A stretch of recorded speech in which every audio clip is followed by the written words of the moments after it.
The powerful storm, it's fueling concerns about climate change in coastal communities across the country. That's why we have NBC 10's John Maroney joining us live from Boston's waterfront. John, where these changing weather patterns have really become what we'd say a hot topic.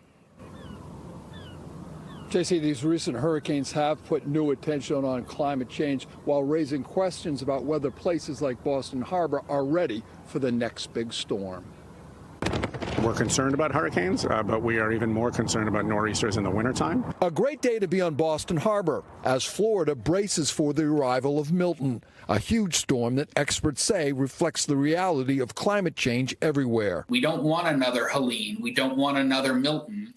And the atmosphere and the environment across even this part of the country is more favorable for these kinds of storms. Hurricanes aren't as frequent in Boston, but climate change is still putting the city's 47-mile coastline at risk.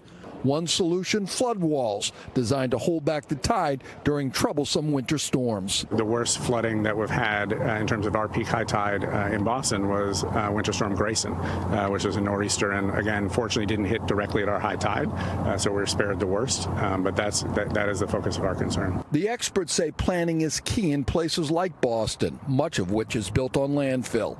This North End Park was designed to be resilient in all kinds of conditions. We are very fortunate to have over a decade of good plans around climate resilience, and not just plans, but demonstration projects like on Poplar Park. Hurricanes Milton and Helene are the latest examples of the changing climate, and given the dramatic images and stories, some say attitudes are changing. Chris Galaninger is a meteorologist and climate scientist. There was this general dismissive attitude with climate science, but this, I think, is a shift. And I think because we're seeing more extreme weather, it's hard to ignore. Now, late this afternoon, the mayor appointed a special group to oversee the next phase of the city's Action Climate Plan, which is aimed at reducing greenhouse gases. Well, live in Boston, John Maroney, NBC 10 Boston.